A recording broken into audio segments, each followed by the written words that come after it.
Good afternoon. आज जो हम स्टार्ट कर रहे हैं वो है वर्किंग कैपिटल का practice manual. Practical part start हो रहा है। Question number 6 page number 180। हमारा वर्किंग पीएम करने का तरीका आप लोगों को पता ही है। पीएम करने का तरीका आप लोगों को पता है क्या?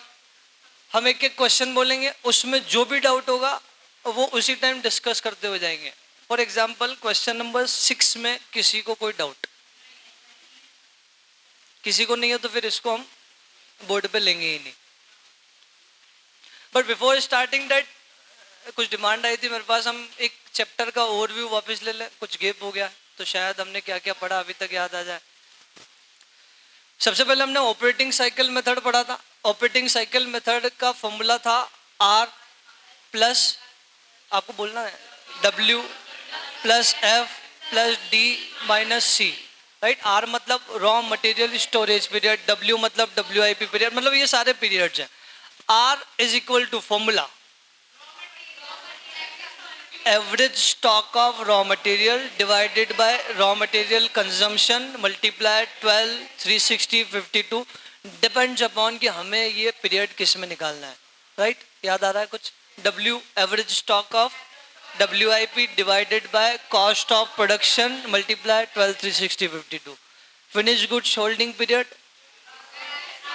Average stock of finish good divided by किस पे बेस्ड होगा? ये cost of goods sold multiply 12 360 52। Debtors collection period average stock average debtor divided by credit sale multiply 12 360 52। यहाँ क्रेडिट सेल आएगा, कॉस्ट ऑफ क्रेडिट सेल नहीं आएगा। उसका reason क्योंकि डेटर्स में भी प्रॉफिट मार्जिन जुड़ा हुआ है, तो डिवाइड भी अगर होगा तो वो प्रॉफिट मार्जिन वाले अमाउंट से होगा। अगर डेटर्स होता कॉस्ट ऑफ डेटर्स तो हम देते cost of credit sale. Right. फिर creditors payment period average creditors divided by credit purchase multiply 12 360 52। इससे आगे आपका क्या? Raw material. इससे सारे पीरियड्स आ गए। ऑपरेटिंग साइकिल पीरियड आ गया। ठीक है। उसके बाद हमें नंबर ऑफ ऑपरेटिंग साइकिल निकालना होता है कि एक साल में तो 360 या 365 व्हाटएवर। 360 लोगे तो नोट डालना है। 360/12/52 divided by operating cycle period.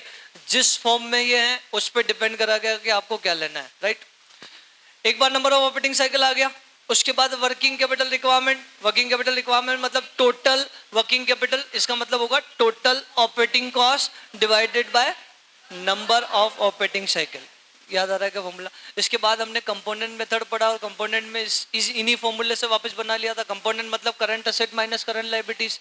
Right. Current asset में हम अलग अलग कैलकुलेशन करते हैं। रॉ मटेरियल कैलकुलेशन का फॉर्मूला क्या होगा? Raw material is equal to किस पे बेस्ड होगा? ये कंजम्पशन पे। तो raw material consumption into raw material storage period divided by 12 360 52। Depends on कि स्टोरेज पीरियड किस में है। राइट। उसके बाद WIP में cost of production multiply WIP period divided by 12 360 52। उसके बाद फिनिश गुड्स किस पे वैल्यू होगा? अब हम फॉर्मूला पूरा ना बोलते हुए केवल इतना बोलेंगे, फिनिश गुड्स का वैल्यूएशन COGS, डेटर्स का valuation cost of credit sale. Right. यहाँ क्रेडिट सेल हम तब तक नहीं लेंगे जब तक क्वेश्चन खुद ना बोले। बात समझ आ रही है क्या? हमारे प्रैक्टिस मैनुअल में ऐसा किया है इन्होंने, सेल पे वैल्यू किया, लेकिन वो गलत है। वो गलत है क्योंकि उन्होंने क्लैरिटी नहीं दी है, और जब तक क्लैरिटी नहीं होती हम कॉस्ट बेसिस पे ही बनाते हैं उसको। क्योंकि वर्किंग कैपिटल में हमारा टारगेट ही क्या होता है कि कितना पैसा हमें हमारी पॉकेट से या बैंक से लोन लेके इस बिजनेस में इन्वेस्ट करना है, और उसमें प्रॉफिट मार्जिन कभी नहीं होता। राइट। उसके बाद फॉर्मूला था क्रेडिटर्स। क्रेडिटर्स का फॉर्मूला किस पे बेस्ड होगा? क्रेडिट परचेजेस पे। ठीक है। इसमें फिर हमने एक इंपॉर्टेंट नोट पढ़ा था इन WIP में कभी परसेंटेज ऑफ कंप्लीशन होता है, कभी नहीं होता है। राइट। होता है तो फिर दो तरीके, same percentage of completion, different percentage of completion. याद आ रहा है वो तरीके? उसमें हम मल्टीप्लाई कर देंगे। लेकिन इसमें कभी कभी क्या होता है, परसेंटेज ऑफ कंप्लीशन गिवन नहीं होता, लेकिन कुछ हिंट होती है। हिंट में क्या होता है कि raw material are introduced in the beginning of manufacturing process, मतलब रॉ मटेरियल के एंगल से 100% कंप्लीट। Wages and overhead are occurred similarly evenly throughout the manufacturing period। इसका मतलब क्या होगा? 50%। राइट। मान लो बिगिनिंग में आपको ऐसा दे दिया कि बिगिनिंग में 50% और बचा हुआ जो है वो इवनली, तो उसका एवरेज होगा 75%, राइट। कभी कभी ऐसी लाइनें दी होगी लेकिन सीधा सीधा परसेंटेज प्रिंट होगा कि WIP is 70% complete regarding all aspect, और ये लाइनें भी होगी, तो उस केस में हम 70% को ज्यादा प्रेफरेंस देंगे बजाय कि इन लाइनों के। बात समझ आ गई क्या? पूरा समझ आ गया 100। उसके बाद एक फर्स्ट ईयर ऑफ बिजनेस का कंसेप्ट पढ़ा। फर्स्ट ईयर ऑफ बिजनेस में एक चेंज आता है, वो क्या कि ओपनिंग स्टॉक्स होते नहीं है और क्लोजिंग स्टॉक कुछ हो जाते हैं, उसकी वजह से ओपनिंग क्लोजिंग इक्वल वाली अजम्पशन जो है वो फेल हो जाती है, राइट। ये भी याद है आपको। उसके बाद डबल शिफ्टिंग पढ़ा, हालांकि वो हमारे इस प्रैक्टिस मैनुअल के सेशन में नहीं आएगा क्योंकि उसका क्वेश्चन आज तक नहीं आया। पाइपलाइन थ्योरी, लेकिन उसका एक मेन कंक्लूजन बता दो बस। WIP इन क्वांटिटी टर्म ये ध्यान रखना, will remain same in double oblique triple shifting. समझ आ रही क्या बात? क्वांटिटी जो सिंगल में होगी वही डबल और उसमें हो सकती है, अमाउंट चेंज हो सकता है, ठीक है। अब आते हैं हम क्वेश्चंस पे। क्वेश्चन नंबर 6 में किसी को डाउट नहीं है, क्वेश्चन नंबर 7 में सभी को डाउट है, राइट। सभी को डाउट। बड़ा अच्छा क्वेश्चन है। फर्स्ट ईयर ऑफ बिजनेस के साथ साथ सेकेंड ईयर ऑफ बिजनेस भी कवर किया इन लोगों ने, राइट। दो चीजें पूछी है आपसे, एक पूछा है प्रॉफिट एंड लॉस स्टेटमेंट और एक पूछा है वर्किंग कैपिटल। वर्किंग कैपिटल तो हमने सीखा है, ये प्रॉफिट एंड लॉस स्टेटमेंट क्या आ गया? कुछ नहीं, sale minus all expenses is equal to profit. Statement format में बनाना है बस। यस, वैसे ही बनाएंगे, कॉस्ट शीट ही बनाएंगे, लेकिन स्टार्टिंग विद सेल। सेल लिखेंगे, फिर सेल पे अंडरलाइन कर देंगे उसको ब्लॉक, फिर पूरी कॉस्ट शीट ही बनेगी। जो कॉस्ट शीट का टोटल आएगा सेल में से उसको लेस कर देंगे तो प्रॉफिट लिख देंगे, बस इतना सा चेंज आएगा इसमें। बात समझ आ रही क्या? आएगा।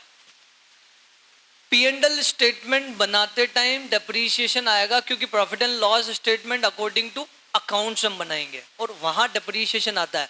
फिर जब हम सेकंड वाला क्वेश्चन करने जाएंगे फॉर वर्किंग कैपिटल रिक्वायरमेंट, तो वहां एक कॉस्ट शीट फिर बनाएंगे जिसमें डेप्रीशिएशन को हटाएंगे। इन लोगों ने नहीं हटाया, फिर गलती की। इन लोगों ने आगे वाले वैल्यूएशन इंक्लूडिंग डेप्रीशिएशन वाले अमाउंट पे ही कर दिया, गलत है। आने वाले टाइम पे करेक्शंस मिल जाएंगे आपको इसमें। नॉन कैश कॉस्ट बेसिस पे बनाया और question is not clear about that, तो फिर हम नहीं करेंगे, फिर हम वही करेंगे जो। बट इस क्वेश्चन में एक क्लैरिटी जरूर है कि debtors should be valued at sales. देखो आप, डेटर्स 1 मंथ एवरेज सेल्स। अभी तक डेटर्स कलेक्शन पीरियड दिया हुआ था और कुछ नहीं लिखा हुआ होता था। Debtors collection period 1 month, debtors collection period 2 months, debtors collection period 3 months, लेकिन ऐसा नहीं लिखा होता था कि ऑफ एवरेज सेल्स। हम फिर उसको अप्लाई कर देते थे कॉस्ट ऑफ सेल्स पे, कॉस्ट ऑफ क्रेडिट सेल पे। याद आ रहा है? याद आ रहा है? यहां पे सेल पे होगा, ठीक है। एक बार इस क्वेश्चन को, मुझे पता है कि आप लोगों ने रेडिंग तो लगाया नहीं होगा, तो एक बार इस क्वेश्चन पर नजर घुमा लो, और ऐसा मत बोलना 2 सेकंड में कि घुमा ली नजर, पढ़ लो मतलब। यस,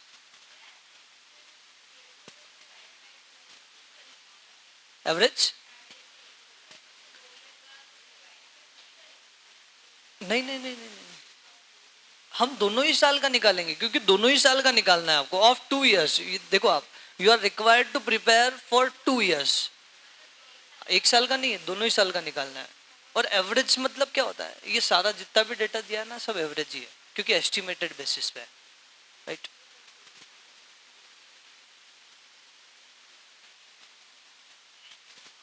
एक बार पढ़ लो बस क्वेश्चन।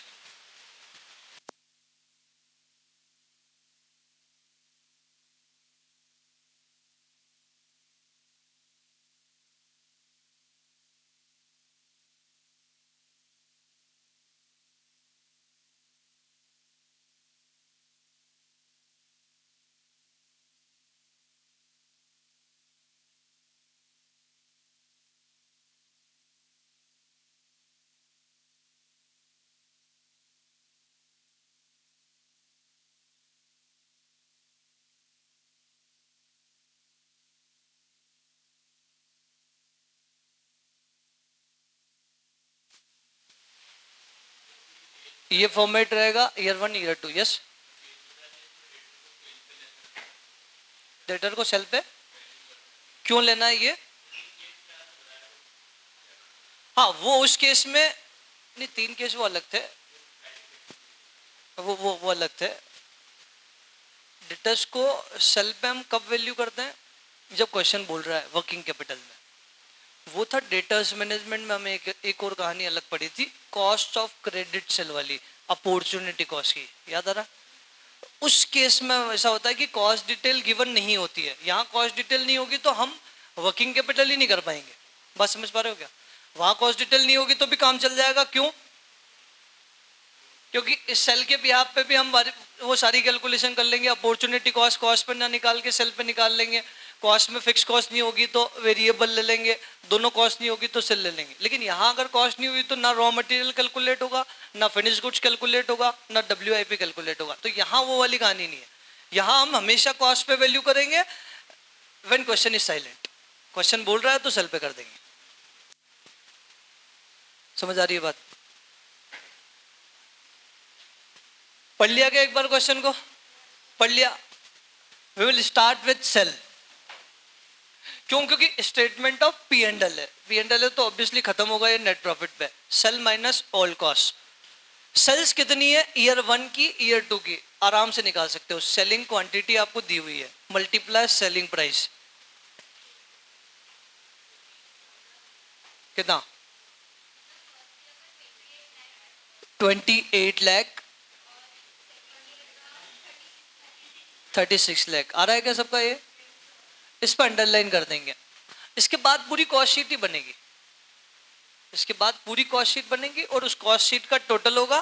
फिर इस सेल में से उस टोटल कॉस्ट को लेस कर देंगे तो प्रॉफिट आ जाएगा। बात समझ पा रहे हो? अब कॉस्ट शीट बनेगी तो शुरुआत कहां से होगी? Raw material consumption. Raw material consumption, आप ध्यान से देखना क्वेश्चन को। रॉ मटेरियल कंजम्पशन 15,000 के हिसाब से होगा कि 14,000 के हिसाब से होगा? क्यों 15,000? क्योंकि प्रोडक्शन तो हमने पूरा 15,000 का किया है। सेल भले ही कितना भी किया हो, 15,000 के हिसाब से ही रॉ मटेरियल लगेगा। मतलब 15,000 एट द रेट आपको प्राइस दी हुई है 80। कितना? 12 लाख। वैसे ही अगले साल का प्रोडक्शन मल्टीप्लाई रॉ मटेरियल की कॉस्ट 16 लाख। कोई आपत्ति यहां तक? नहीं। इसके बाद क्या दिया हुआ है आपको? वेजेस। वेजेस कितने पे लगेगा? वही सेम अमाउंट। सेम अमाउंट लगेगा कि नहीं लगेगा? कितना? 6 लाख एंड 8 लाख। ठीक है। कैन आई से दिस इज प्राइम कॉस्ट? कितना? 18 लाख एंड 24 लाख। इसके अलावा कोई कॉस्ट? इसके अलावा कोई कॉस्ट? मैन्युफैक्चरिंग। मैन्युफैक्चरिंग ओवरहेड कितना? Eight the rate 1 fix. Manufacturing and administration 20 दिया है आपको। किस पे अप्लाई होगा ये?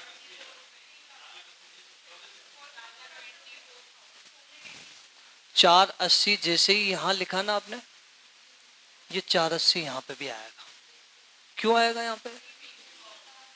क्या बोला इन्होंने?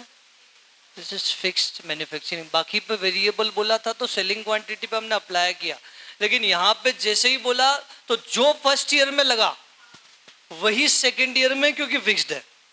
बात समझ पा रहे हो? फिर डेप्रिसिएशन भी आएगा। यस। फुल कैपेसिटी कहां दी क्वेश्चन में?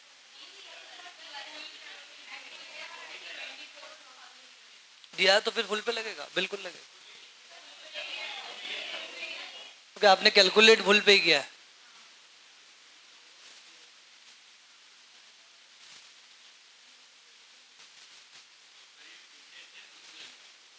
Yes, this should be fixed for all levels, क्योंकि फिक्स है। वेरिएबल होता तो क्वांटिटी के हिसाब से हम इसको चेंज करते हैं।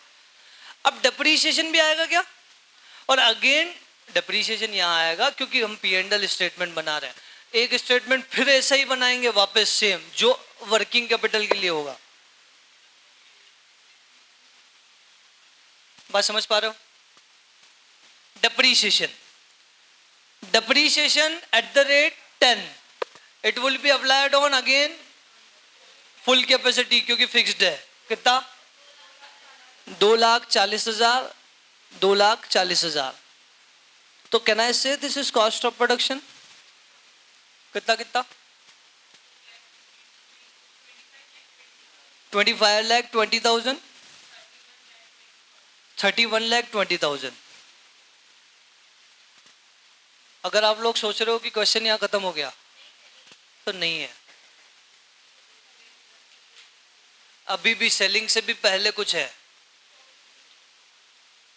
क्या है?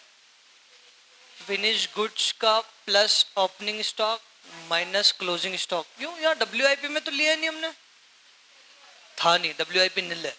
और रॉ मटेरियल में तो लिया ही नहीं, ऑलरेडी एडजस्टेड है। हमने लिखा रॉ मटेरियल कंजम्पशन, मतलब कंजम्पशन की डेफिनेशन होती है opening plus purchases minus closing, मतलब वहां एडजस्टेड है ऑलरेडी, दैट्स वाई नहीं लिखा। यहाँ एडजस्टमेंट करते अगर क्वेश्चन WIP के लिए कुछ बोलता, WIP 0, मतलब यहाँ पे भी नहीं होगा। लेकिन फिनिश गुड्स तो है क्वेश्चन में, plus opening stock of finish goods minus closing stock of finish goods. Yes? नहीं, दिखाने की जरूरत ही नहीं ना, आपने कंजम्पशन लिखा ना सीधा। अब जब क्रेडिटर निकालोगे तो वहां वो एडजस्टमेंट वर्किंग नोट में कर लेंगे हम। कॉस्ट शीट में तो सही अमाउंट आया, कॉस्ट शीट का आउटर कॉलम क्या बोलता है? कंजम्पशन, और हमने लिखा भी कंजम्पशन, तो कोई आपत्ति नहीं। क्लियर हो रही क्या बात? यस। अब मुझे बताओ, एड ओपनिंग कितना, लेस क्लोजिंग कितना? श्योर?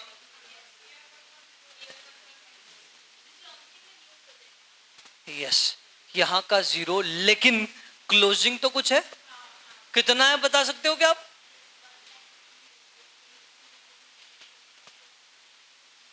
वही देखना मत, प्रैक्टिस मैन्युअल को मत देखना वरना मजा नहीं आएगा। आप अपना माइंड अप्लाई करके देखो कि यार मेरे हिसाब से जो ना क्लोजिंग बच रहा है 1,000 यूनिट, लेकिन 1,000 यूनिट है वो, तो उसको अमाउंट टर्म में कन्वर्ट कैसे करें? तो 25,20,000, ध्यान से देखना, 25,20,000 टोटल कॉस्ट लगी कितने यूनिट को बनाने के लिए?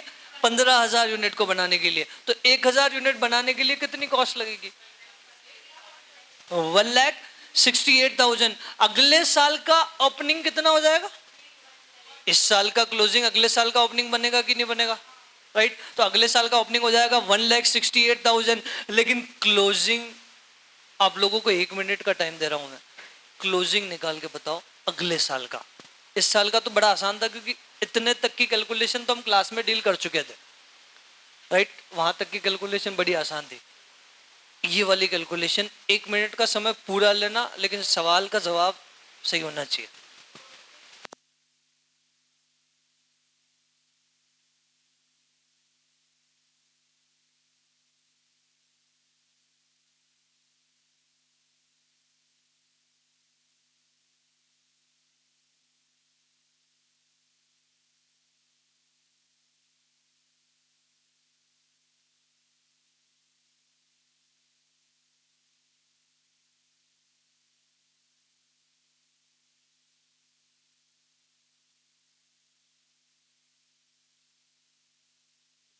कितना आ रहा है? 3,28,800। Yes, same. कैसे निकलेगा मैं बता देता हूं। 469714, मतलब अलग अलग व्यूज आ रहे हैं। एक चीज पहले बता दूं मैं आपको कि यहां पे क्लोजिंग स्टॉक कितनी क्वांटिटी बची, पहले ये बता दो। गलत। 2,000 नहीं है, 3,000 है। अब ये कैसे 3,000 आया? 1,000 पिछले साल का बचा हुआ है, 20,000 इस साल बना लिया, टोटल कितना हो गया? 21,000। उसमें से सेल कितना किया? 18,000, मतलब 3,000 बचा है। यहाँ पे बड़ा ध्यान से करना एग्जाम में भी। समझ पा रहे हो क्या बात? इस वाली कैलकुलेशन के लिए मैं बत्ती बना रहा हूं। ये वाली कैलकुलेशन क्या होगी मैं बताता हूं कि अब तक हमारे पास ये स्टॉक है, अब तक हमारे पास इतना स्टॉक है अवेलेबल फॉर सेल। 20,000 इस साल का और 1,000, मैं क्वांटिटी टर्म में बात कर रहा हूं, 20,000 इस साल का, 1,000 पिछले साल का। हमें नहीं पता, वो सब मिक्सअप हो गए, कौन सा वाला बचा है कौन सा वाला नहीं बचा हमें नहीं पता। हमारे तो बनाते हुए जाते हैं, बेचते हुए जाते हैं, अब कौन सा बिक रहा है वी डोंट नो। तो एक मेथड होती है यहाँ पे average method. When you don't know कि आपकी प्राइस क्या होगी, तो आप क्या करोगे, इन दोनों को जोड़ोगे, बोलोगे यार ये टोटल कॉस्ट अब तक लग गई, कितने यूनिट की कॉस्ट चाहिए, 21,000 यूनिट की कॉस्ट, क्योंकि 20,000 इस साल की और पिछले साल की 1,000, तो 21,000 यूनिट की कॉस्ट ये वाली है। तो 3,000 की कॉस्ट कितनी होगी, और ये कॉस्ट आप टोटल करोगे यहाँ पे 31,20,000 plus 1,68,000 multiply 3,000। Yes, 4,6,9,7,1,4, this will be your cost of good sold. समझ पा रहे हो बात को? 100%। ये कॉस्ट ऑफ गुड सोल्ड कितना आ रहा है बताओ?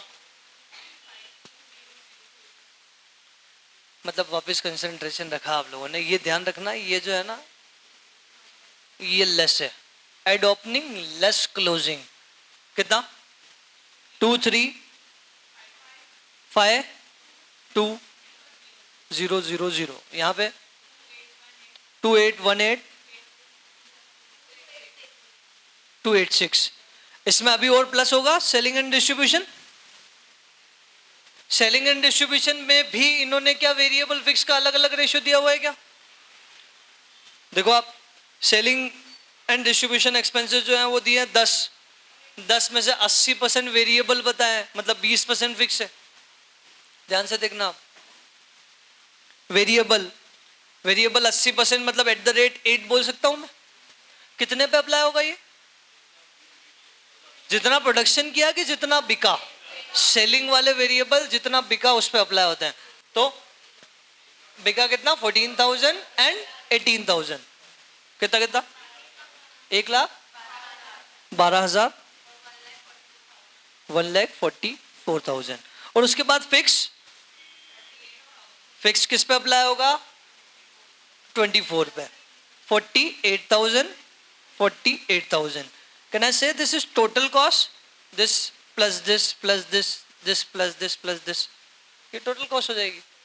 टोटल कॉस्ट है हमारे पास, सेल्स है हमारे पास, तो इसके बाद यार स्पेस नहीं बचा है, बट आप लोग लिखना profit, sale minus total cost is equal to profit. ये टोटल कॉस्ट कितनी है ये देख लो,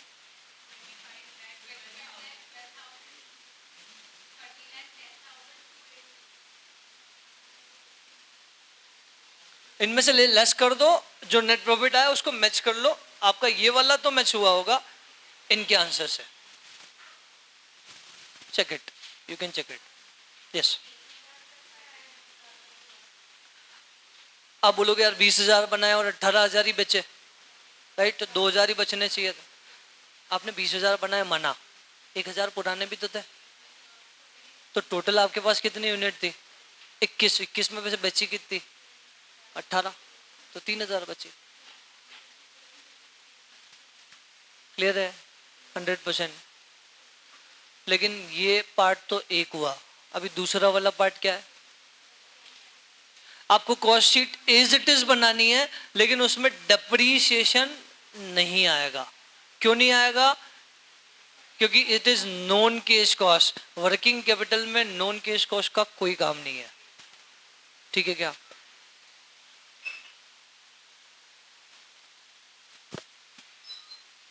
ये क्वेश्चन हमारा हाफ ऑफ द टाइम लेगा, हमारे टोटल प्रैक्टिकल पार्ट का जितना एस्टिमेटेड टाइम था उसका आधा पार्ट तो इसी में जाएगा।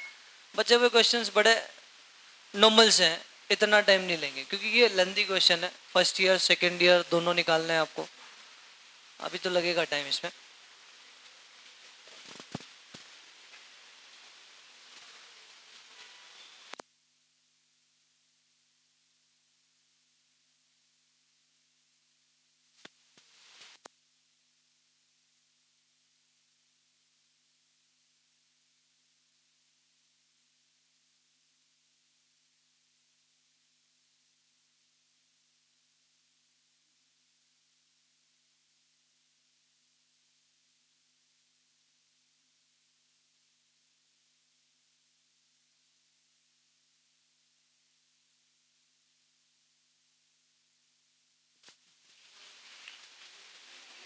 ये आप कॉस्ट शीट बना लो आपकी कॉपी में।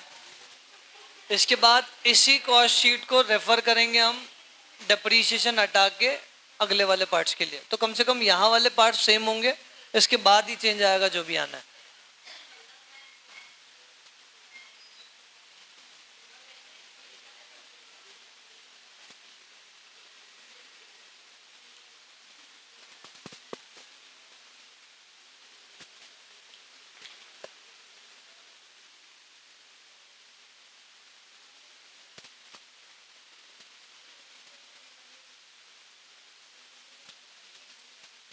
पूरे टाइम बातें ही चल रही है आप लोग।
मिटा सकता हूँ क्या इसको? इसको मिटा सकता हूँ मैं? नहीं।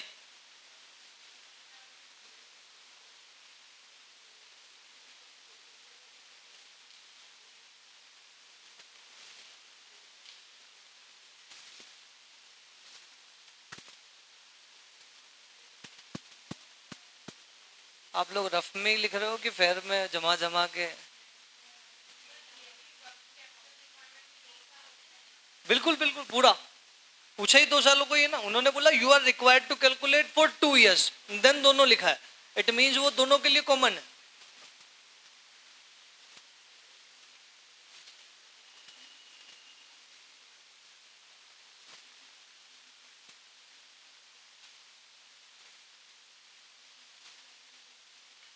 हटा सकता हूँ।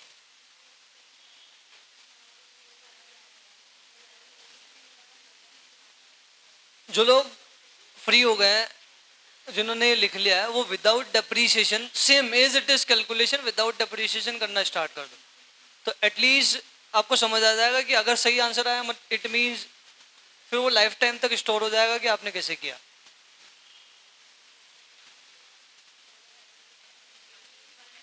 हटा सकता हूं अभी मैं किसी को कि लिखना बाकी है? ठीक है, और किसी का? नहीं। अब यहां पे ये डेप्रीशिएशन वाला एलिमेंट में हटा रहा हूं, तो उससे इस टोटल में चेंज आएगा? इस टोटल में चेंज आएगा, वो कितना आएगा ये बता दो। 21,80,000। और ये कितना आएगा? 28 लाख। ये 22 आ रहा है। 22,80,000, 28,80,000। फिनिश गुड्स की कैलकुलेशन में भी चेंज आ जाएगा। मतलब इसके बाद वाला पार्ट मैं यहां तक हटा देता हूं।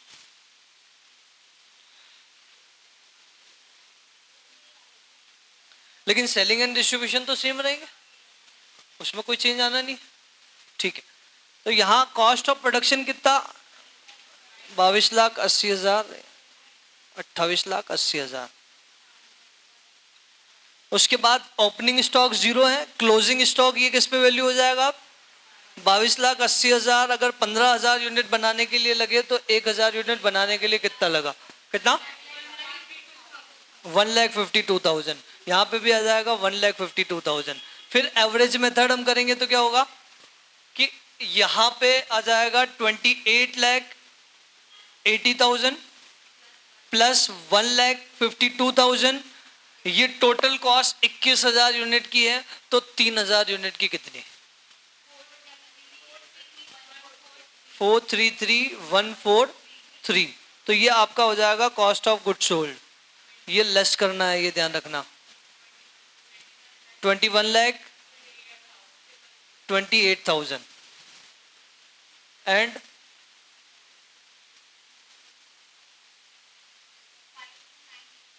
5,2,5,9,8,8,5,7।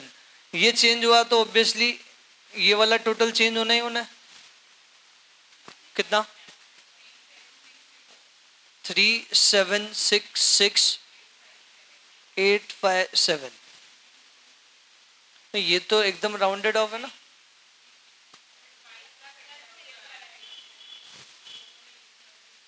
कितना आ रहा है? 22,88,000 एंड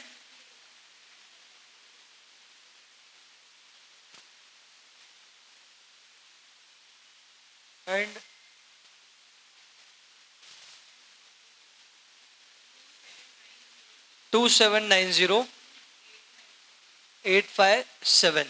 और ये ध्यान रखना कि इस वाली कॉस्ट शीट में सेल्स नहीं आएगी, क्योंकि हेडिंग ही क्या होगी? Cost sheet.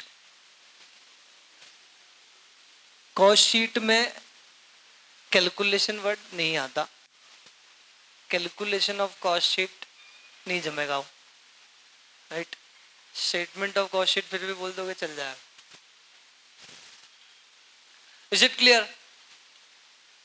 अब आप देखो कि इसके बिहाफ पे हम वर्किंग कैपिटल बनाते हैं, राइट? अब वर्किंग कैपिटल जब बनाओगे, statement of calculation of working capital year 1 year 2, ध्यान से देखना। नॉर्मल वाली कैलकुलेशन आपको पता है, कुछ स्पेशल वाली होगी जिस पे मैं बत्ती बना लूंगा, बाकी सब आपको आता है, बस हम रिपीट कर रहे हैं। रॉ मटेरियल लिखा है क्या कोई टाइम पीरियड रॉ मटेरियल के लिए? रॉ मटेरियल के लिए 3 मंथ कंजम्पशन, मतलब कंजम्पशन मल्टीप्लाई 3/12। कंजम्पशन कितना है? 12 lakh into 3/12, 16 lakh into 3/12। Simple, जैसा हम अभी तक करते हुए आ रहे हैं। कितना आ रहा है? 3 लाख और 4 लाख। कोई आपत्ति यहां तक? WIP है नहीं। फिनिश गुड्स, फिनिश गुड्स तो हमने कैलकुलेट ही कर लिया ना, लिखने की जरूरत ही नहीं है। यहां क्या लिखेंगे? As calculated in cost sheet, और as calculated in cost sheet मतलब 1,52,000 एंड 433,143। ये वाला इन्होंने गलत किया हुआ है, क्योंकि इन्होंने 1,68,000 और वो 4 लाख समथिंग जो लास्ट हमारी कॉस्ट शीट में आया, इन्होंने एज इट इज ले लिया। क्या गलती हुई कि यहाँ डेप्रीशिएशन जुड़ा हुआ था, तो फिनिश गुड्स में भी उसका इंपैक्ट आ गया। हम नहीं लेंगे, ये वाला सॉल्यूशन सही है। आने वाले टाइम पे करेक्शन आपको बिल्कुल मिल जाएगा, बट हमारे एग्जाम के बाद करेक्शन हो तो फिर मतलब क्या? यस नहीं तो हम करेक्ट कर रहे हैं ना, कर रहे हैं। यही क्वेश्चन आपको CA इंस्टीट्यूट में मिल जाएगा, चेक इट।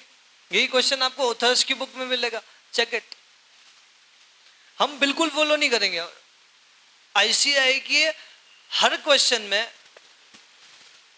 जितनी मिस्टेक्स आएगी उसको हम टाइम टाइम पे करेक्ट करेंगे, और मान के चलो 30-40% क्वेश्चंस में एरर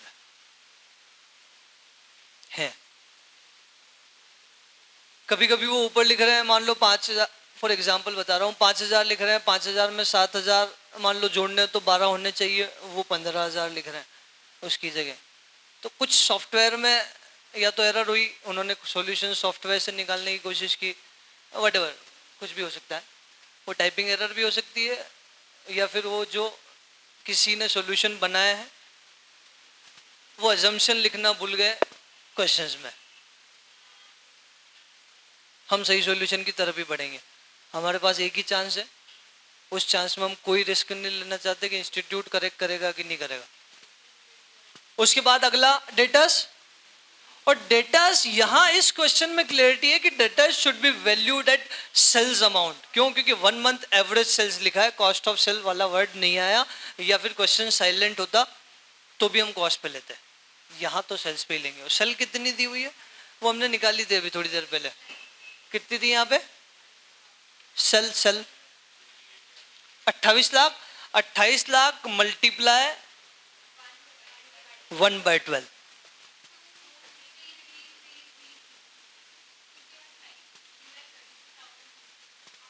333। उसके बाद अगला 36 लाख मल्टीप्लाई 1/12, 3 लाख।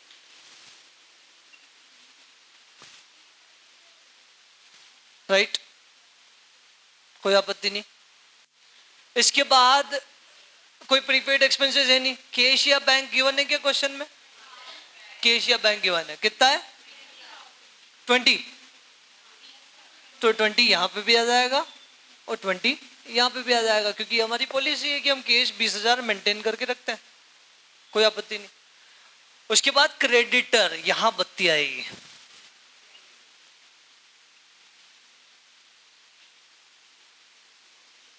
क्योंकि क्रेडिटर का वैल्यूएशन कंजम्पशन वाले अमाउंट पर नहीं होगा, क्रेडिटर का वैल्यूएशन होगा क्रेडिट परचेजेस वाले अमाउंट पे, और यहाँ ओपनिंग क्लोजिंग का एडजस्टमेंट है। ध्यान से तब तक नोट डाउन मत करना जब तक कि समझना है।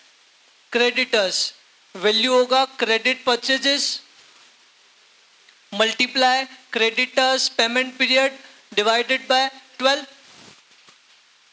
क्रेडिट परचेजेस का फॉर्मूला बनाने से पहले कहना है कि opening stock of raw material, मतलब opening raw material plus purchases minus closing raw material is equal to consumption होता है। तो therefore consumption is equal to, नहीं कंजम्पशन नहीं, परचेजेस इक्वल, कंजम्पशन का तो लिखा ही है, purchases is equal to consumption इधर ही रहने दो, क्लोजिंग उधर जाएगा तो plus closing minus opening, formula बन गया। अब ध्यान से देखना, हम ईयर 1 पे अप्लाई करने जा रहे हैं, उसके बाद ईयर 2 पे करेंगे। ईयर 1 पे जब अप्लाई करेंगे तो ईयर 1 का कंजम्पशन कितना 12 लाख। यार ईयर 1 का क्लोजिंग कैसे समझ आएगा? उस वर्किंग कैपिटल के स्टेटमेंट में ये जो रॉ मटेरियल लिखा है इसका मीन क्या है कि क्लोजिंग बचा हुआ है। बात समझ पा रहे हो? ये क्लोजिंग मतलब कितना 3 लाख। ओपनिंग, ओपनिंग तो पहला साल है, पहला साल है तो ओपनिंग होने का सवाल ही नहीं, मतलब पहले साल का क्रेडिट परचेजेस आ गया कितना 15 लाख। मतलब ये फॉर्मूला अप्लाई कर सकते हो आप, 15 lakh multiply creditors payment period कितना है 2 मंथ 2/12, 2,50,000। कोई आपत्ति यहां तक नहीं। उसके बाद ईयर 2 की परचेजेस, ईयर 2 की परचेजेस क्या होगा कंजम्पशन, कंजम्पशन होगा 16 लाख प्लस क्लोजिंग, क्लोजिंग होगा 4 lakh minus opening, last year का क्लोजिंग इस साल का ओपनिंग होगा कि नहीं होगा -3 लाख। यहां जीरो नहीं हो सकता ना, क्योंकि ईयर 2 है, ईयर फर्स्ट नहीं है, और लास्ट ईयर का क्लोजिंग 3 लाख था, तो इस साल का ओपनिंग कितना हो जाएगा 3 लाख। राइट, कितना आया ये कितना आया 17 लाख, 17 लाख आया, तो यहां पे 17 लाख मल्टीप्लाई 2/12, 2,83,333। उसके बाद आउटस्टैंडिंग भी बोला इन्होंने, आउटस्टैंडिंग एक्सपेंसेस तो वैसे ही जैसे रेस्पेक्टिव एक्सपेंसेस मल्टीप्लाई कितना दिया है 1/12, आपका आंसर आ जाएगा। बात समझ पा रहे हो 100%। तो इनकी एक ही कैलकुलेशन मैच नहीं हो पाई हमसे, वो क्या है फिनिश गुड्स का कैलकुलेशन। आगे चल के एक कैलकुलेशन और मैच नहीं हो पाएगी, वो है डेटर्स। हम कॉस्ट पे वैल्यू करेंगे, ये लोग सेल पे ही चल रहे हैं अभी भी। कभी कभी ये कॉस्ट पे ले लेते हैं, लेकिन वो कभी कभी होता है। ठीक है, कोई आपत्ति नहीं। तो इसके बाद आउटस्टैंडिंग निकाल लोगे आप लोग, अभी चेक भी कर सकते हो निकाल के। Outstanding wages 6 lakh into creditor for expenses लिखा है और ऑल एक्सपेंसेस लिखा है, तो सारे ही हो जाएंगे। वेजेस भी हो जाएगा, मैन्युफैक्चरिंग भी आ जाएगा उसमें, और सेलिंग एंड डिस्ट्रीब्यूशन भी आ जाएगा। मैं केवल अमाउंट बोल रहा हूँ, आप उसको 6 lakh into 1/12, 8 lakh into 1/12, first year second year outstanding wages हो जाएगा। 4,80,000 इंटू 1/12, 4,80,000 इंटू 1/12, क्योंकि यहाँ तो सेम ही अमाउंट है, तो ये हो जाएगा आउटस्टैंडिंग मैन्युफैक्चरिंग। फिर सेलिंग एंड डिस्ट्रीब्यूशन में ये दोनों जोड़ेंगे, क्योंकि दोनों सेलिंग एंड डिस्ट्रीब्यूशन है, फिक्स भी वेरिएबल, तो बोथ मल्टीप्लाई 1/12 और ये दोनों मल्टीप्लाई 1/12। ऐसे तो हमने किए हैं पूरे क्लास में, राइट। तो जो मेन कैलकुलेशन है वो है क्रेडिटर की। चाहो तो यार ऐसे चेहरे मत बनाओ। Outstanding wages, outstanding manufacturing overhead, outstanding administration overhead. Outstanding wages 6 lakh into 1/12, 50,000। फिर 8 lakh into 1/12, 66,667। Outstanding manufacturing 4,80,000 into 1/12, 40। Outstanding selling administration is selling and distribution. Outstanding selling and distribution 160, 1,60,000 multiply 1/12, 13,333। और यहां पे इन दोनों को जोड़ोगे तो कितना आ रहा है, 192, 192 मल्टीप्लाई 1/12, 16,000 एग्जैक्ट। हो सकता है इन लोगों ने टोटल दिया हो सकता है इन्होंने अलग अलग दिया हो। अब अगर टोटल दिया है तो इनको तीनों को टोटल करके वेरीफाई कर लो, अलग अलग दिया है तो अलग अलग वेरीफाई कर लो। इन लोगों ने किस हिसाब से दिया है मैं ही चेक करके बता देता हूं आप लोगों को। टोटल दिया है 1033, इन तीनों को जोड़ दो और इन तीनों को जोड़ दो और वेरीफाई कर लो, your answer will be same. But मेरी एडवाइस ये रहेगी आपको एग्जाम में आप अलग अलग शो करना। टोटल शो करने में क्या होगा, एक में मिस्टेक हुई तो आपका पूरा टोटल गलत, मार्क्स नहीं मिलेंगे। अलग अलग लिखने में क्या होगा, 2 सही हो और 1 मिस्टेक हुई तो स्टेप मार्किंग तो हो जाएगी एटलीस्ट, तो वो फायदा है आपको वहां पे। फिर ए माइनस बी आप आराम से कर लोगे, right. A total B total, A minus B working capital आ जाएगा आपका। इसके अलावा इस क्वेश्चन में और कोई doubt?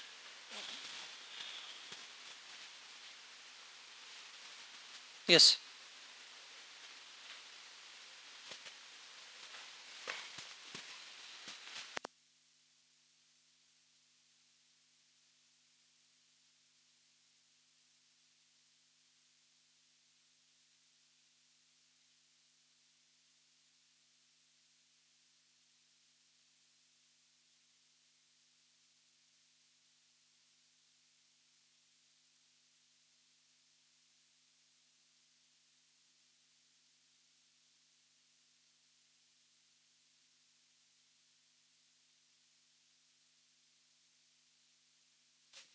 Datas debtors should be valued and on sales, right. तो सेल्स का अमाउंट आपका कितना था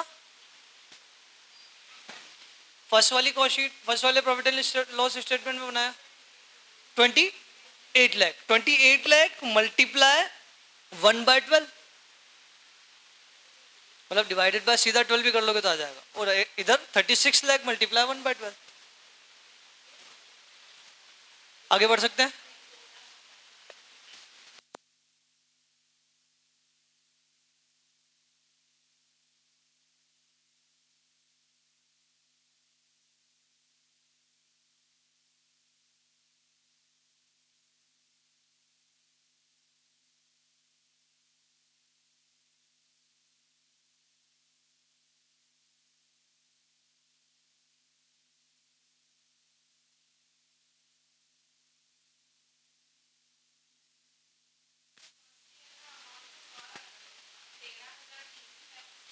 ये नहीं आ रहा है, इन दोनों को जोड़ा आपने, कितना आया? 1,60,000, 1,60 आ रहा है ना, सीधा दिख रहा है, 1,12,000। ये एक 12 ही है भाई, हमने इन टोटल 1,12 ही लिया है। ये 1,12,000 है प्लस 48,000, 1,60,000 मल्टीप्लाई 1/12, राइट। अदरवाइज ये टोटल भी मैच नहीं होता, वो 1 0 ज्यादा होता, गलती से हुआ है। बढ़ सकते हैं आगे या नहीं? बढ़ सकते हैं। उसके बाद इसके नेक्स्ट क्वेश्चन में भी डाउट रहा होगा, राइट।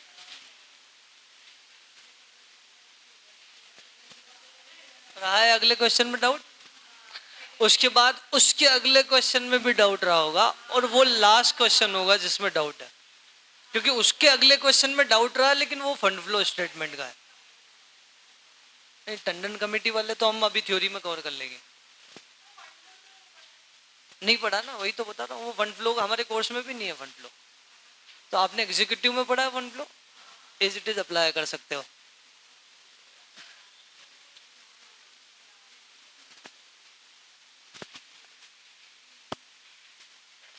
एट पे आ जाए, क्वेश्चन नंबर 8 में एक बार वापस नजर घुमा लो इस पे।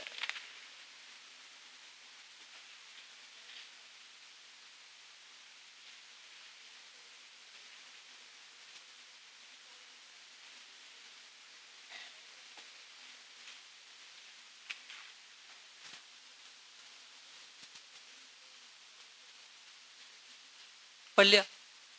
अभी करंट प्रोडक्शन कितना चल रहा है? 60% कैपेसिटी पे हम 36,000 यूनिट बना रहे हैं, राइट। और फिर अगले साल जो है वो क्या हो जाएगा? 33.33% से, यानी कि 1/3 से अगले साल प्रोडक्शन बढ़ जाएगा। मतलब अगले साल मैं बोल सकता हूँ क्या कि 36,000 का 1/3 मतलब 12,000 से प्रोडक्शन बढ़ जाएगा, मतलब 48,000 हो जाएगा। तो we have to prepare cost sheet according to 48,000, right. इतना समझ आ रहा है? उसके बाद क्वेश्चन ज्यादा टफ नहीं है।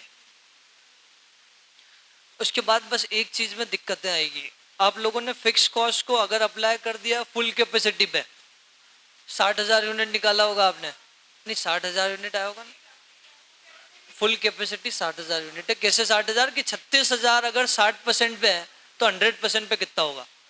करो, 36,000 डिवाइडेड बाय 60 मल्टीप्लाई 100, तो 60,000 आएगा, राइट। लेकिन यहां आप गलत हो जाओगे अगर फिक्स कॉस्ट को फुल कैपेसिटी पे अप्लाई करोगे तो। अब सवाल आएगा, हमने सीखा तो यही है, हमने सीखा तो आज तक यही है कि फुल कैपेसिटी पे अप्लाई करो, फिर यहाँ क्यों? ऊपर लाइन पढ़ो, उससे समझ आ जाएगा।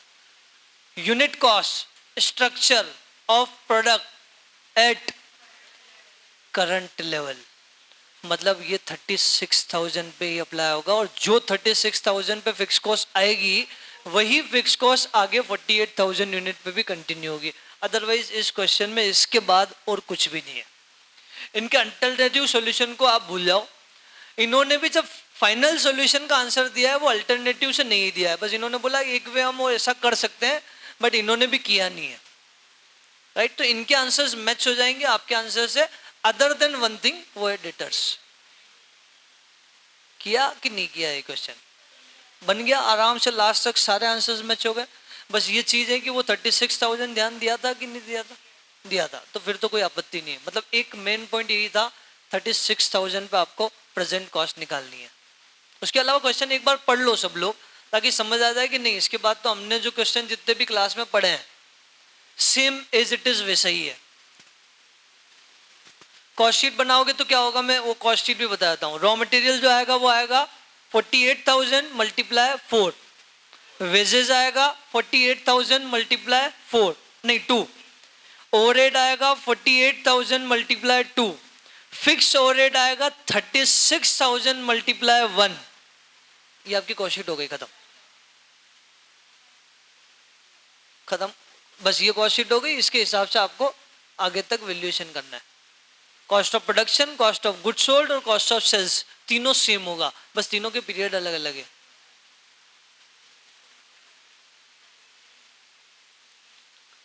ठीक है क्या?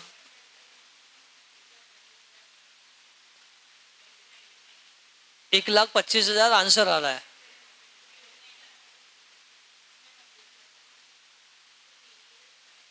नहीं तो केवल एक ही डिफरेंस आया होगा ना, डेटर्स वाला। यू कैन चेक इट, आपके सारे आंसर्स चेक करो, अदर देन डेटर्स किसी में मिस्टेक नहीं होगी।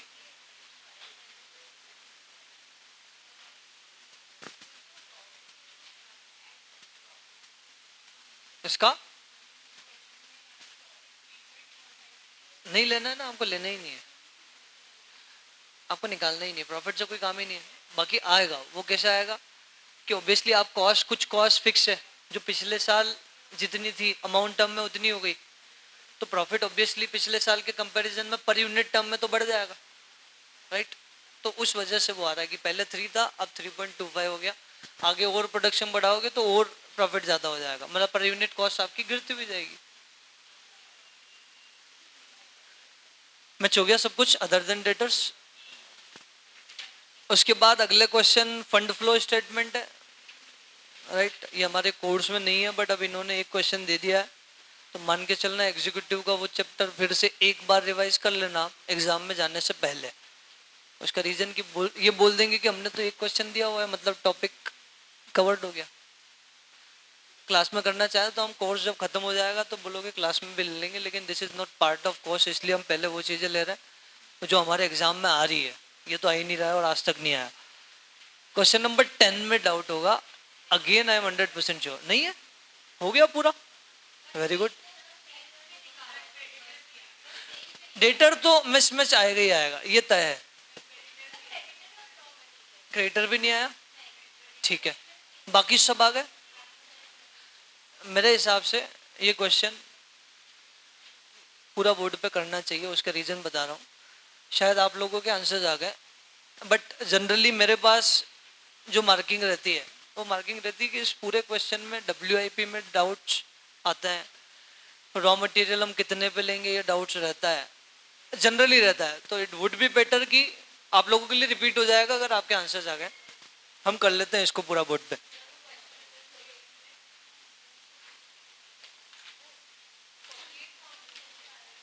ओके 48,000, 36,000 कितने से बढ़ रहा है?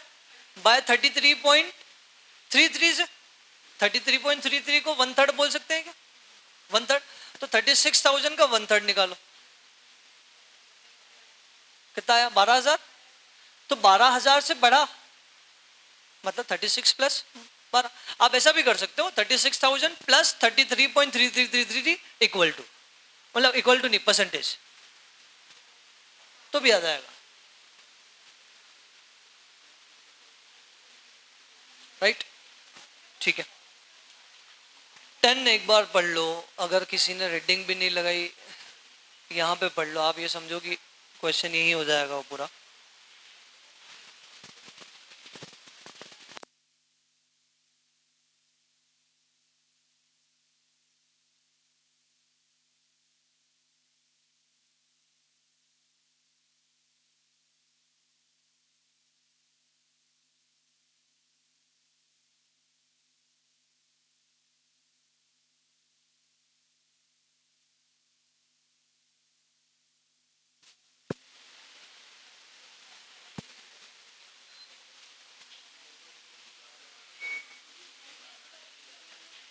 इस क्वेश्चन में कॉस्ट शीट बनाने की जरूरत आपको नहीं है। क्यों नहीं है? कॉस्ट शीट हम वहां बनाते हैं जहां कुछ फिक्स होती है, कुछ वेरिएबल होती है। समझ लो एग्जाम में बड़ा बेसिक पॉइंट है, लेकिन हमने क्लास में कवर किया, वापस से बता रहा हूँ। कॉस्ट शीट वहां बनती है जहां कुछ कॉस्ट फिक्स होती है, कुछ वेरिएबल होती है, पहली सिचुएशन। दूसरी सिचुएशन, कॉस्ट शीट वहां बनती है जहां फर्स्ट ईयर ऑफ बिजनेस है, क्योंकि ओपनिंग क्लोजिंग का एडजस्टमेंट करना होता है। तीसरी सिचुएशन, कॉस्ट शीट वहां बनती है जहां सारी चीजें अमाउंट टर्म में दी हुई है, राइट। इनके अलावा अगर कोई क्वेश्चन है और आपने कॉस्ट शीट बना ली तो दिक्कत नहीं है, answer will be same, but time ज्यादा लगेगा बस। आप अगर बना के आ रहे हो एग्जाम में चलेगा, कोई आपत्ति नहीं है, ठीक है। अब इस क्वेश्चन को अगर पढ़ते हैं हम, तो इन्होंने बोला यार कि हमारा जो एस्टिमेटेड लेवल है वो कितना है? 1,04,000 यूनिट का। फर्स्ट ईयर ऑफ बिजनेस है, ये ध्यान रखना। क्योंकि स्टार्टिंग में लिखा गया है this is first year of business. यहाँ पे पर यूनिट आप डायरेक्ट ही निकाल लोगे। कैसे निकालोगे? क्योंकि इन्होंने अलग अलग यूनिट्स दे दी है। अलग अलग यूनिट कैसे दे दी? इन्होंने फिनिश गुड्स की अलग यूनिट दे दी है, रॉ मटेरियल की अलग यूनिट दे दी है, वरना बननी चाहिए थी कॉस्ट शीट, लेकिन इन्होंने यूनिट सबकी अलग अलग दे दी, WIP की यूनिट्स दे दी। तो क्या होगा उससे कि आप सीधा सीधा यूनिट को प्राइस से मल्टीप्लाई करोगे, आपका आंसर आ जाएगा। राइट, चेक करते हैं। कंप्लीटेड लेवल कितना है? 1,04,000 यूनिट्स। और प्रोडक्शन में कितने यूनिट अभी है? 4,000। राइट, रॉ मटेरियल तो 1,08,000 पूरा ही लगा होगा। वेजेज एंड ओवरहेड के बारे में इन्होंने बोला है कि जो WIP में है उस पर पूरा नहीं लगा, उस पर आधा ही लगा। पढ़ा है ना क्वेश्चन आपने पूरा? लेकिन रॉ मटेरियल तो पूरा लगा होगा। बस केवल अभी इतना ही बोल रहे हैं हम, उसके बाद और आगे पढ़ रहे हैं, जब कैलकुलेशन करेंगे तब समझेंगे वहां पे। फिर पर यूनिट कॉस्ट दे दिया आपको 80, 30, 60 में लिख लिया क्लियरली कि डिप्रीशिएशन इसके अंदर इंक्लूड नहीं है, और हमें वही वैसे भी प्राइस भी वही चाहिए थी जिसमें डिप्रीशिएशन इंक्लूड ना हो। Raw material in stock average 4 week consumption, कोई आपत्ति नहीं है, यहाँ पे मल्टीप्लाई 4/52 कर देंगे। WIP जो है वो assume 50% completion stage in respect of conversion cost। अगर इतना ही लाइन होता ना तो हम सबके लिए 50 मान लेते हैं, लेकिन आगे इन्होंने क्या लिखा? Material issued at start of the processing, मतलब मटेरियल के एंगल से 100% है और बचे हुए के एंगल से 50-50 है। अगर ये वाली लाइन नहीं होती ना तो पूरी, क्योंकि कन्वर्जन कॉस्ट में कहीं ना कहीं रॉ मटेरियल की कॉस्ट भी पार्टिसिपेट तो करेगी। राइट, उसके बाद फिनिश गुड्स की यूनिट दे दी है, इसको एट द रेट आपको प्राइस करने की जरूरत है। ठीक है, क्रेडिट अलाउड बाय सप्लायर्स, ये टाइम पीरियड दे दिए। यस,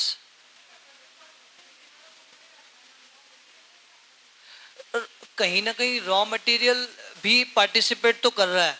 WIP क्या कर रहे हो? रॉ मटेरियल की स्टेज अलग अलग हो सकती है। रॉ मटेरियल इशू किया, राइट, फिर कुछ उस पर काम किया, फिर रॉ मटेरियल और आया, फिर उस पर काम किया, तो we can not identify. Generally ऐसा होगा कि आप वेजेस और उन दोनों को मान लो कन्वर्जन कॉस्ट, राइट, लेकिन रॉ मटेरियल को भी माना जा सकता है इन सम स्टेजेस, जनरली नहीं बट माना जा सकता है। यस,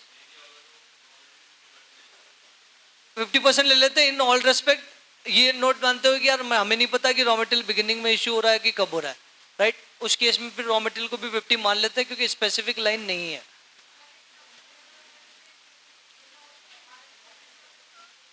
यहाँ स्पेसिफिक ऐसा तो लिखा है ना 50%।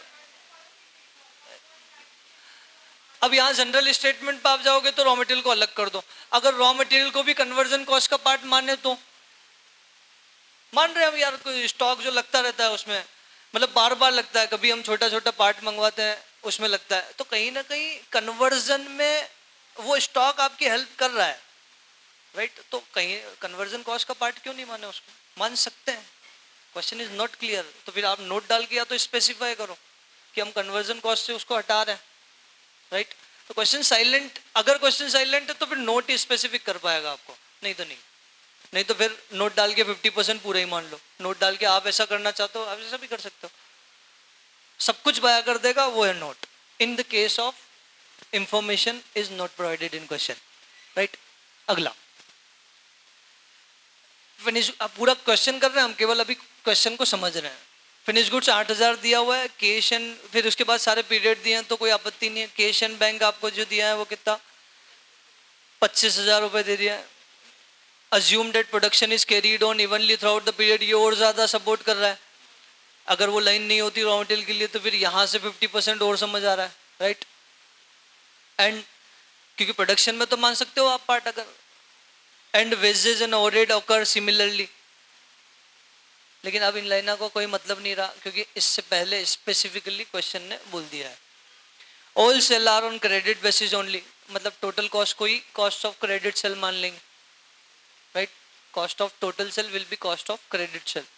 ठीक है, नेट वर्किंग कैपिटल निकालना है, और ये टंडन कमेटी वाला तो हम थ्योरी में भी कवर करने वाले ही हैं, तो वहां समझ लेंगे। ठीक है, अब क्वेश्चन जब करने जाओगे हम सीधा वर्किंग कैपिटल का स्टेटमेंट बनाते हैं, वहीं ब्रैकेट में सारी कैलकुलेशन प्रेजेंट कर लेंगे।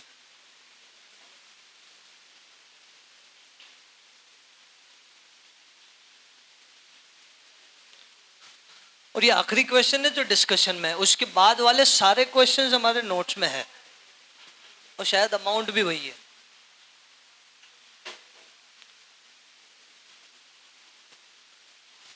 Working capital statement, current assets में रॉ मटेरियल, रॉ मटेरियल किस पे वैल्यू होगा, रॉ मटेरियल कंजम्पशन पे, और कंजम्पशन कितना हुआ होगा 1,08,000 यूनिट। चाहो तो इसको दो पार्ट में लिख सकते हो, 1,04,000 प्लस 4,000 एट द रेट 80। ये तो आया टोटल कंजम्पशन।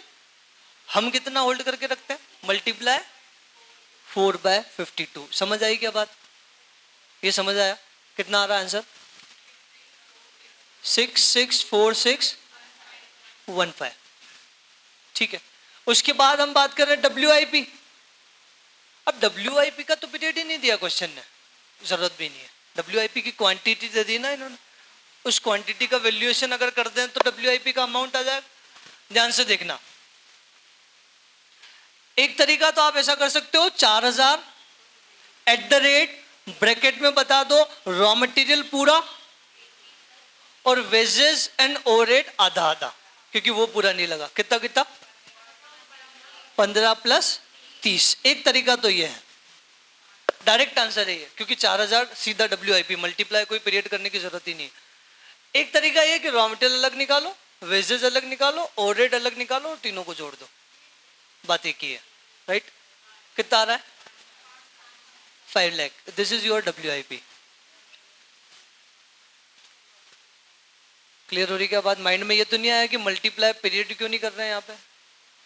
मल्टीप्लाई पीरियड कब करते हैं, जब हम पूरा कॉस्ट लेते हैं और मल्टीप्लाई 3/52 या 4/52, उसमें WIP आता है। इन्होंने तो WIP प्रिंट करके ही दे दिया, तो इसको केवल वैल्यू करना है।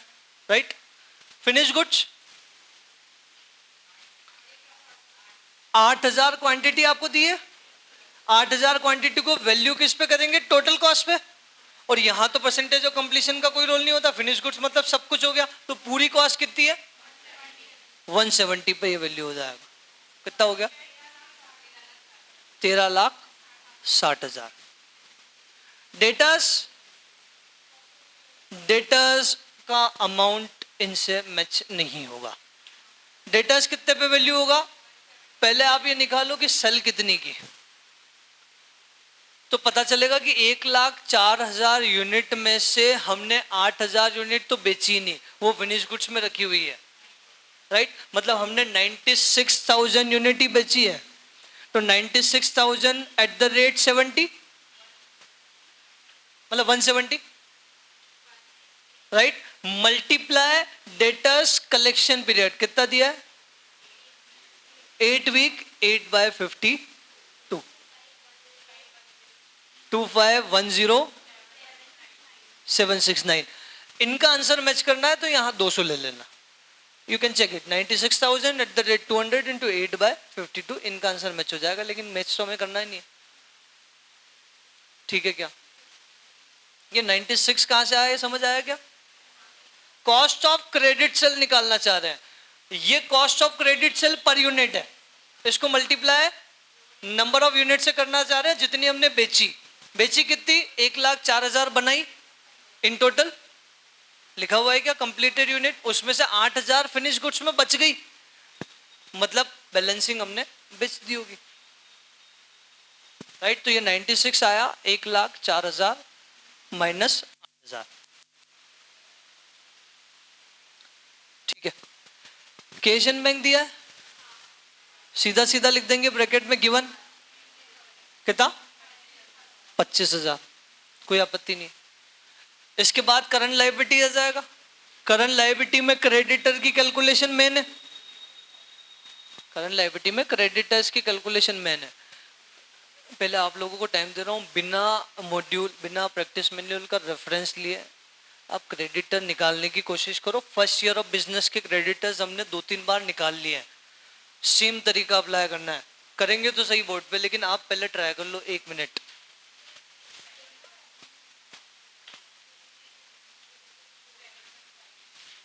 आगे का आंसर 7-1, मैं इधर साइड में लिख रहा हूँ 71557 कितना, इतना क्रेडिटर, वो 55 नहीं है, 7,15,739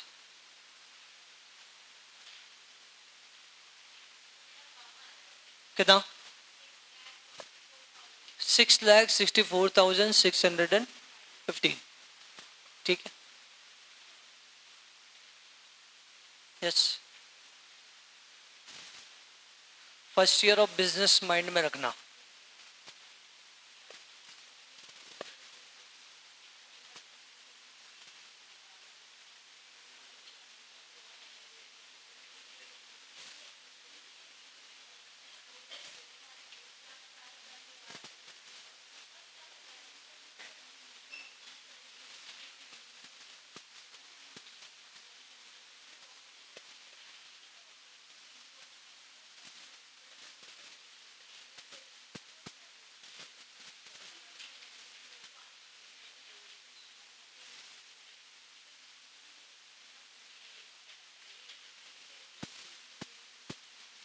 आया क्या कोई आंसर?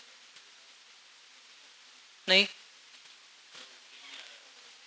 ओपनिंग तो जीरो है ना, फर्स्ट ईयर ऑफ बिजनेस।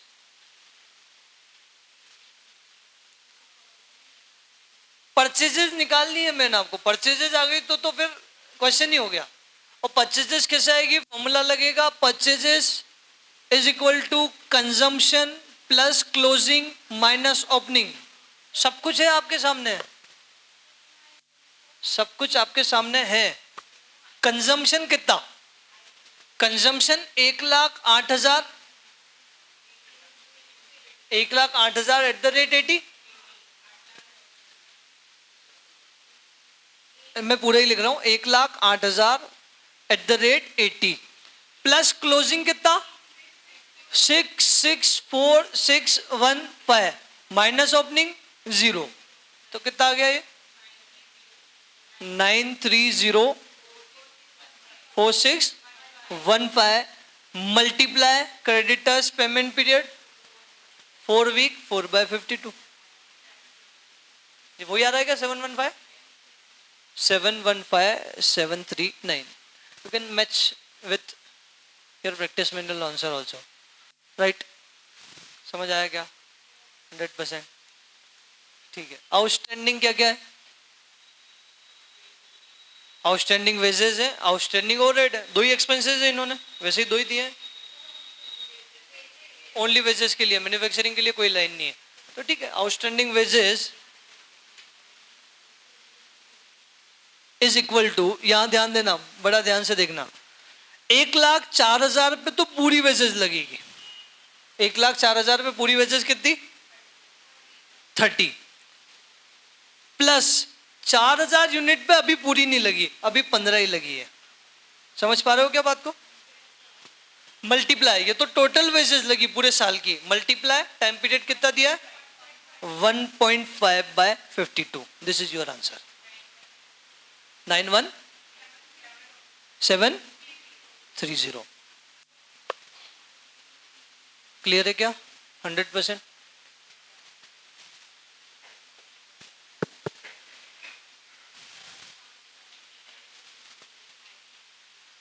तो प्रैक्टिस मैनुअल के प्रैक्टिकल पार्ट की बात की जाए तो यही था।